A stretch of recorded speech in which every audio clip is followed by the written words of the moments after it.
Hello everyone, Ahmedabad Book Club presents you with yet another exciting conversation, and today on board we have Miss Anjali Joshi, who is the author of Raptor Rising, and Miss Kinnari Madia Shah ma'am. Hello ma'am, welcome aboard. So I would like to say a few words about Kinnari Madia Shah ma'am. She is an former financial analyst for over a decade and a key stakeholder in her restaurant Verity launch and terraces at Ahmedabad. She has also been in various committees and organizations like Fiki Ladies Organization as and served as the event coordinator and secretary. So welcome aboard ma'am and let's have an interesting conversation.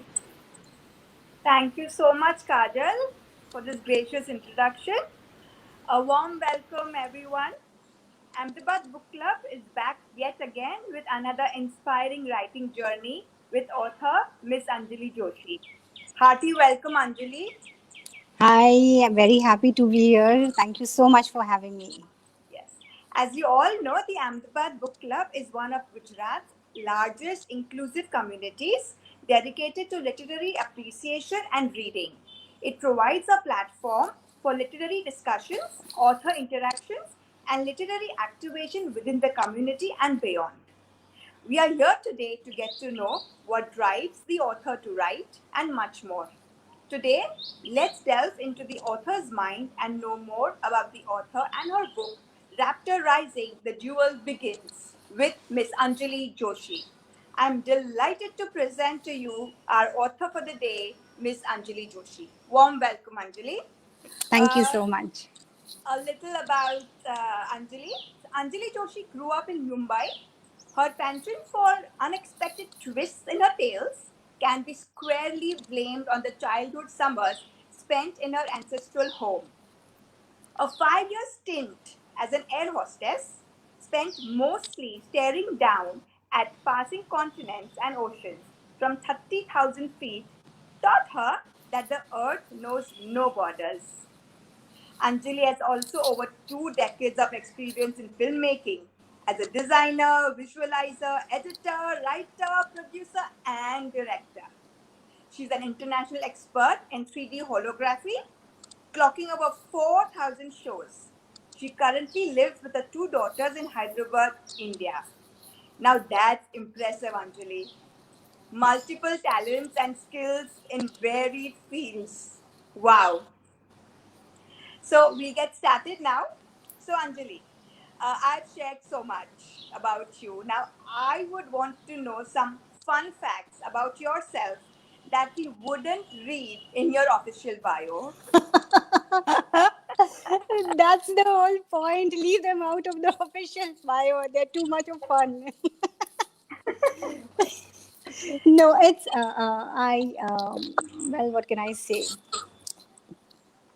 Yeah, I have jumped careers along the way and acquired skills, and it's been a great journey. And writing this book, of course, was one more step into trying out something that I had never done before, and had lots of fun doing it. And here I am actually with a published novel that That's people fun. seem to be liking. So I guess happy about Correct. that. I know. So when did you first realize that you really wanted to be a writer? Okay. When do you first realize you want to be a writer? I don't think there was any particular moment when I thought, okay, I should be a writer. It was more a journey of that happened over a period of, I would say, maybe 2 decades. I started Yes. creative writing in a small ways, and then I came to a point where I thought, okay, now I would like to write a whole body of work. So that's how I arrived at it. It's probably something that stayed in my unconscious for well over a decade before I consolidated it into a novel. Wow. So a decade. Yes. See, Okay. a story or a novel doesn't happen by itself, and it's not when you start writing it. It's when you start thinking it. It's when it starts rising in your unconscious. I think that's the time when it really takes birth. It Correct. it's something that lives inside you. At least where I am concerned, it lives inside you in an unspoken, unexpressed manner. Some things you allow them to grow, some things you cut off. It's like, a plant growing somewhere inside you, and then you come to a point where you think, okay, now I'm ready to actually start writing it down.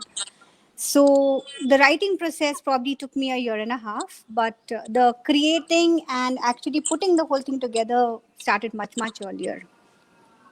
Yeah. So I think when you actually start thinking about something and then actually doing it takes a lot of time, I think, giving birth to it finally. Yes, see, there is the final stage is the expressed word, the spoken word, the written word. Before you come to the written word, there is a point of time when it dwells inside you unworded. Correct. And then there is a time before that where it dwells inside you as a very unexpressed concept. And there is when you're thinking of a story, it's not just a seed concept. Yes, it starts with a seed concept, but beyond that, there are characters, there are facets of characters, there are design elements on how you would like to express your story, where you would like to set it, how you would like it to move.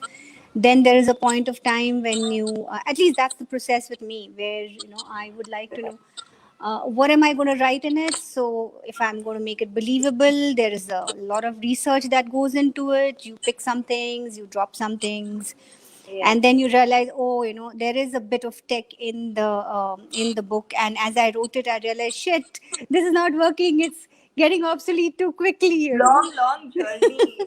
Actually, a very long So, journey.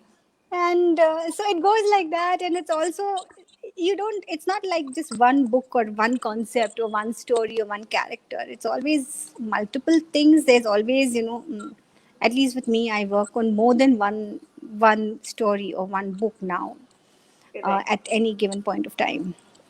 So coming to characters, so Hmm. can you tell us a little more about the Raptor Rising, the plot line, the characters?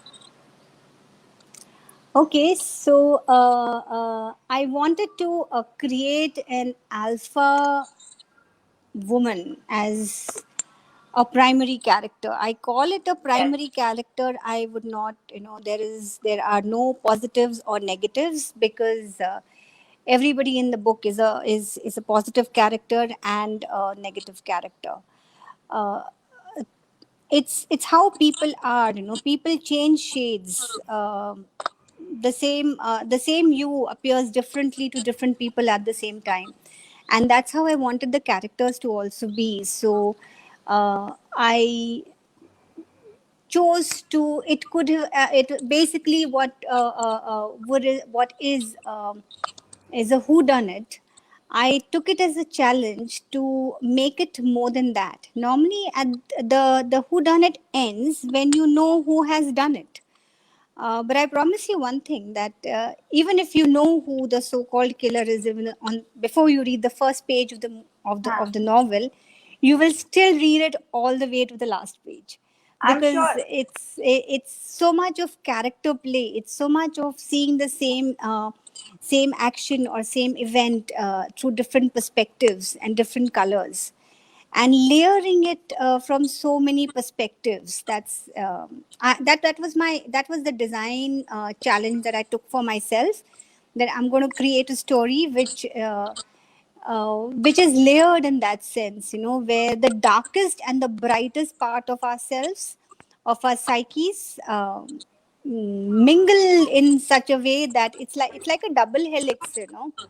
Correct. And I think it's working. I think, because I'm getting a lot of feedback of people appreciating Absolutely. that. So my foremost reason for instantly picking this book up to read as soon as I received it was the concept of an alpha female protagonist.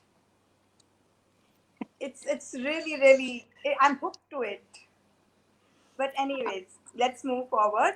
What inspired the idea for your debut book? I mean, what inspired you to write this book? Like I said, it's there is no single inspiration that that I can say. There's no one single, rather there's no one single factor which I can say is an inspiration. So, The but book then why a actually, murder? the book actually, how it goes. Most books, my primary background is of filmmaking, and most books go in the reverse direction. They get made at book as books first, and then they travel reverse and become films.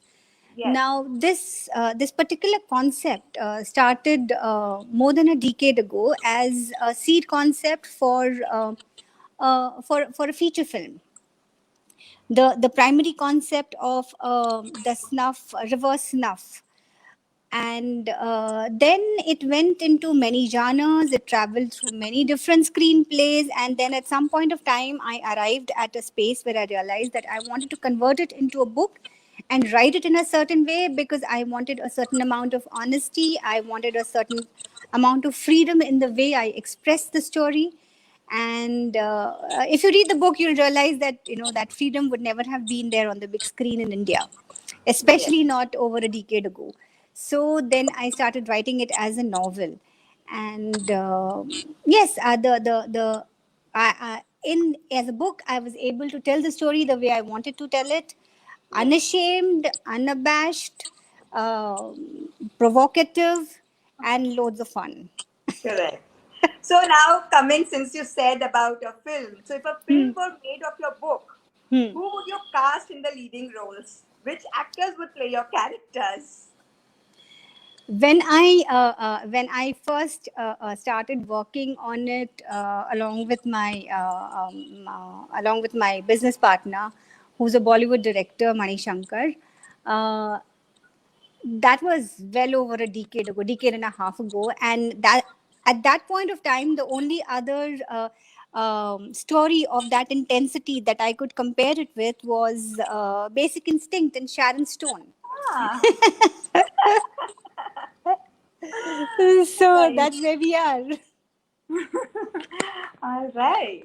So again, so what you feel like it's important to have strong characters, mind-blowing plot twists, or epic settings, Uh, or all I three? would say, look, I won't say it as a generalization. I am talking more about how my thought Yes, processes go. yes, yes. And what I would say is that I respect my reader. I have my challenge is to make sure that my reader does not put Raptor rising down till they reach the last page. Absolutely. And to do that, I have to get a right balance of characters, of story, of emotions, of strategies, of deceptions, and a whole lot of other factors which have to keep moving basically. Because if I falter at any one of these, then the entire illusion breaks. Correct. Correct. All right. I know. And so now let's talk about your writing style. Um, so what is your writing style?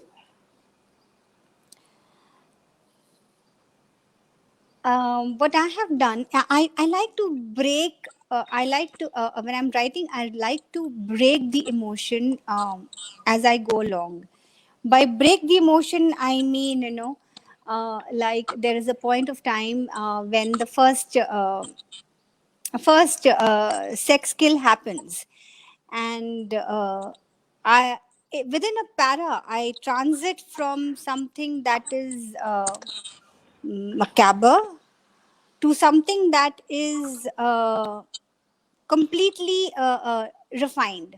Now that whole style of the profane and the profound being just a whisker away is something that I have consciously experimented with while writing this book. So it happens again and again in many different ways, sometimes very overtly, sometimes as in undercurrent. But I have played with that as a design concept.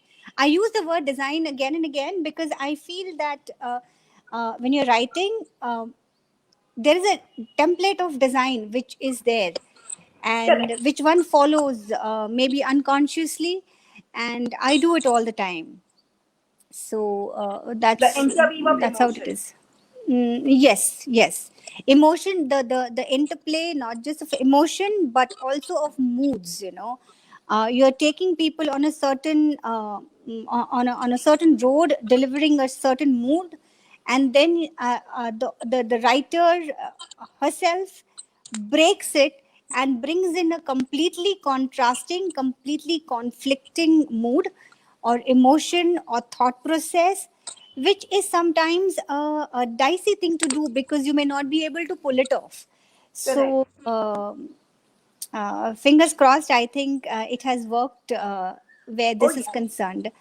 But, Correct. well, what can Yes. I say? No, no, lovely. I think your narration style is indeed very captivating and poetic. So, at this point, can I read an extract from your book which Please shows go the ahead. contrasting emotions intertwined? Please Yeah. go ahead. Absolutely. So, Yeah. this is from page number 21 from Raptor Rising, The Duel Begins. Um, she heads into the weeds. Sorry, she heads into the waves, leaving his body on the sand. He dives in. The water cleans the blood from her skin.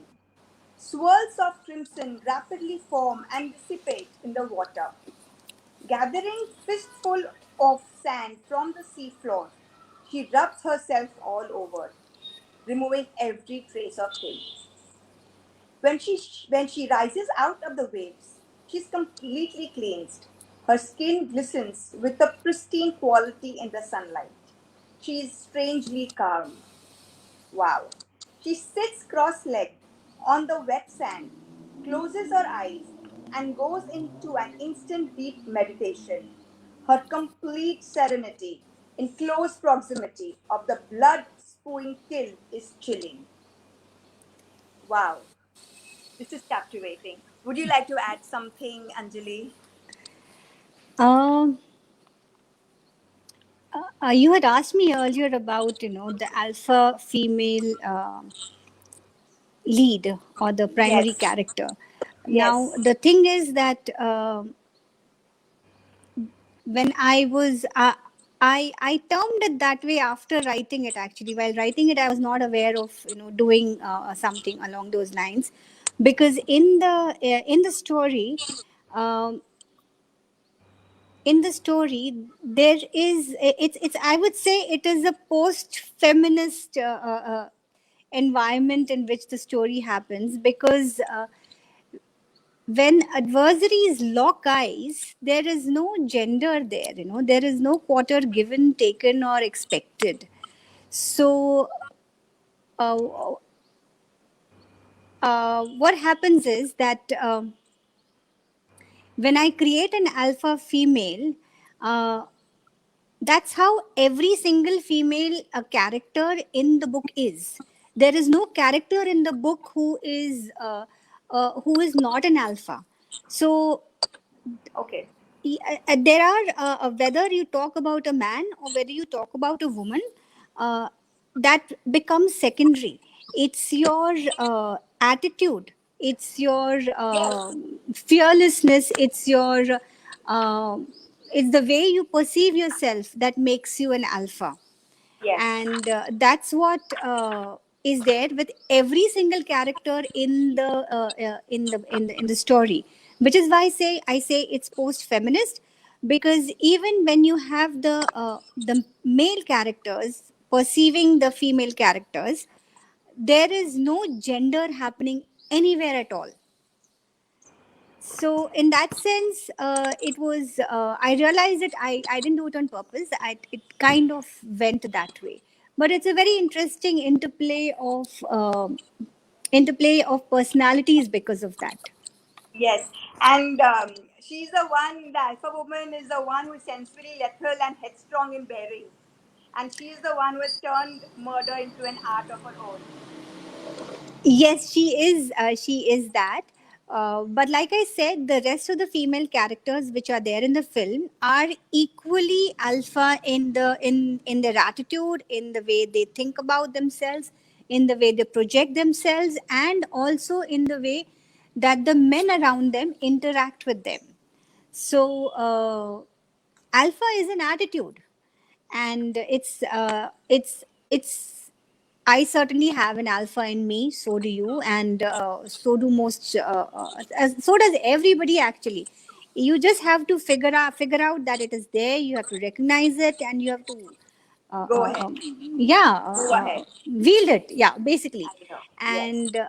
And the primary character has learned to do that, and the other characters in the book also do it to a greater or smaller extent at all the time. It's very interesting when you have strong characters pitted against each other. It doesn't mean that strength doesn't mean that there are no flaws, that there are no weaknesses, or there are no gaps. There are tons of them, and there are times when one character feels a comfort with the other character only when she sees the demons inside the other person, because we all carry demons also, and being an alpha in spite of the demons Yes. is what is makes it very interesting. Yes. Correct. Let's move on to the title and the book cover. See, the book cover is so interesting. Yes, The book yes, cover is so vibrant and has such a catchy cover design yes, I know. and really attractive blurb too. Please share about the same, and also if you can tell our viewers how can one make a good blurb and cover design. See, it's I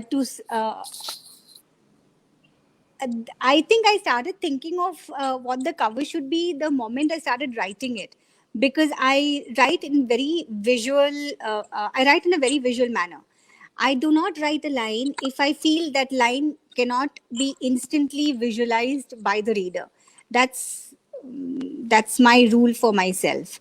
Anybody reading a para should be instantly able to visualize what I mean and what I'm talking about.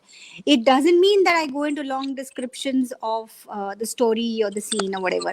So I started worrying about the book cover the moment I started writing it, and we went through a whole lot of trials and errors. I got a few things right, I got a few things wrong, and Rupa publication was very patient with me because I had all sorts of ideas and they had to kind of hold my hand.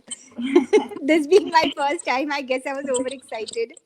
Right. So eventually, I was very clear about one thing, that I wanted the cover to be an independent piece of art. The cover without my name and without the title had to be something that you would be happy to put up on your wall. So Yes. I wanted that sense of art in it. And then eventually in fact, this was during the lockdown last March, April sometime, that I started collaborating with John Lutheran. He is, he is a digital artist based out of Spain. Okay. And this is his work. Wow. It's so then we went back and forth, and this is what came out of there, because uh, I wanted something which was where the, what shall I say, the look and the sensibilities were non-Indian. The The book cover is brilliant. yeah, You it's a, just want to pick it up. I wanted something that was slightly gothic, but didn't Right. have the grimness and the darkness which is associated with gothic. I think it's worked out. I'm quite happy about it. Yes, it is really, really super piece of art. Mhm. Thank you And so much. John will be super happy hearing that. it is brilliant. I loved it. I think our viewers also are already Thank loving you it. so much. Thank you so much. And coming to the title, Hmm. how did you come up with this title for your book, Raptor Rising? The duel begins. Predator. That's I think that it came from that.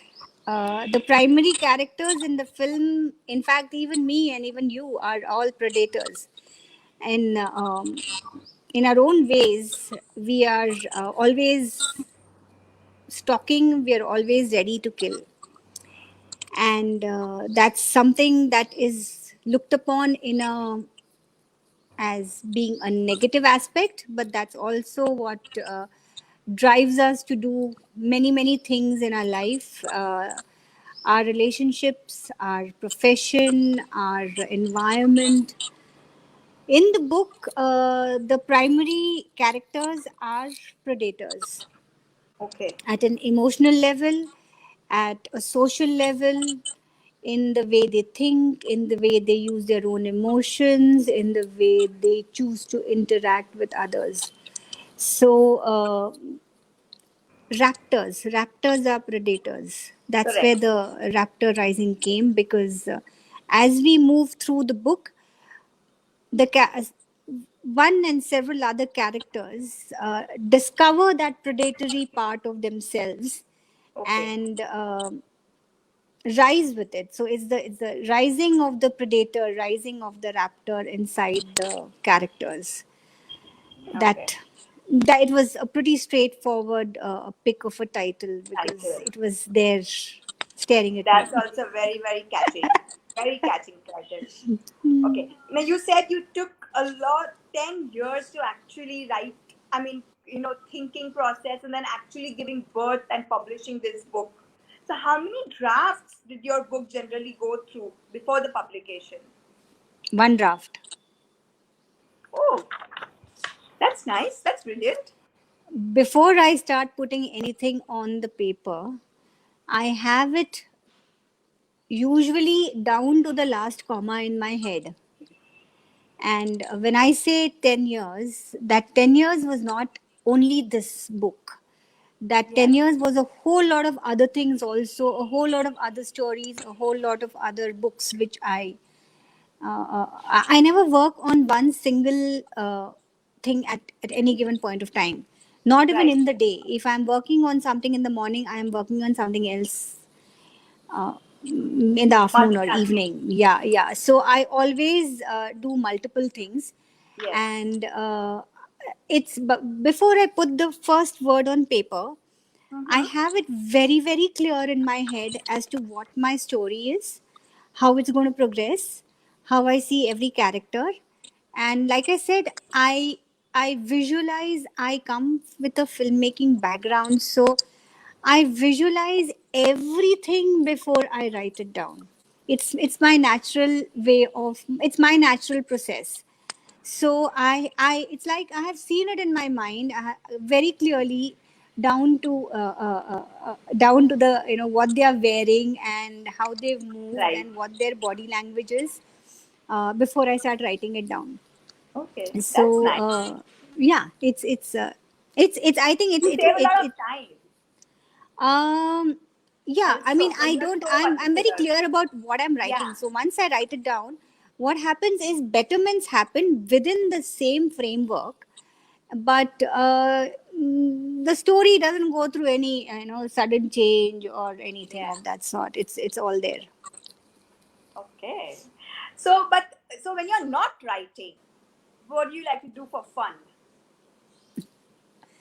What do I like to do for fun? Actually, I don't think I give myself time for fun in that sense, because most of the time I am working.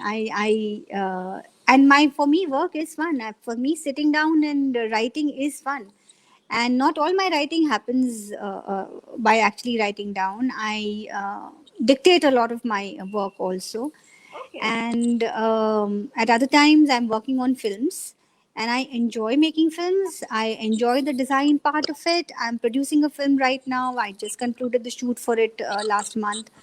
So those are things I truly enjoy doing. So you get away from work because work may not be fun.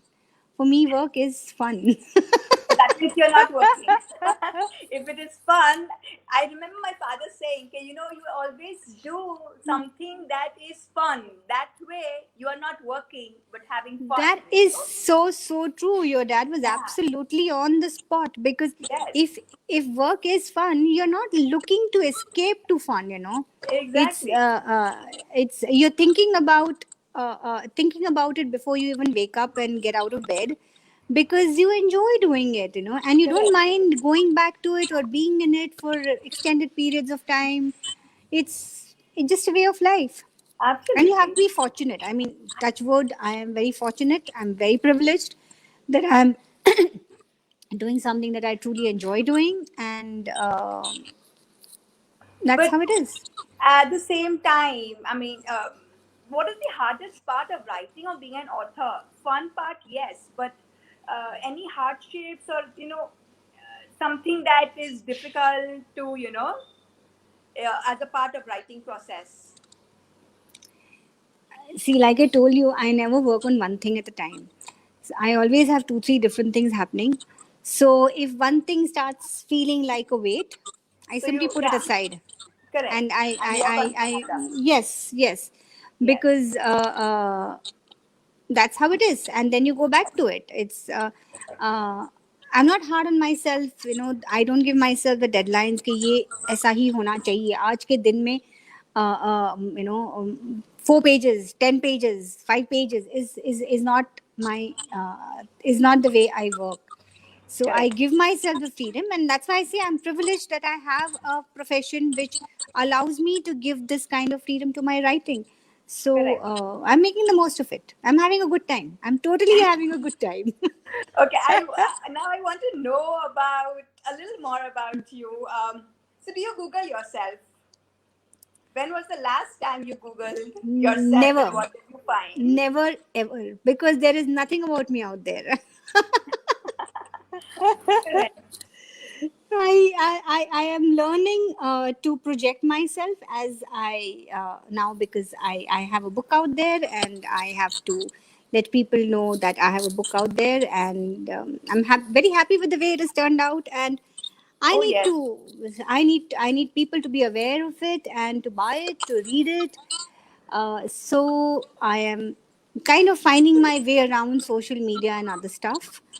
So which hasn't come very easily to me. I still goof up all the time. I mean, I sometimes spend so long on a post that my kids laugh at me. But social well, media is tricky. that's It how it is is. tricky. I know. And do you read your book reviews? And how do Yeah. you deal with the bad or good ones? How do you Uh, process the negative ones,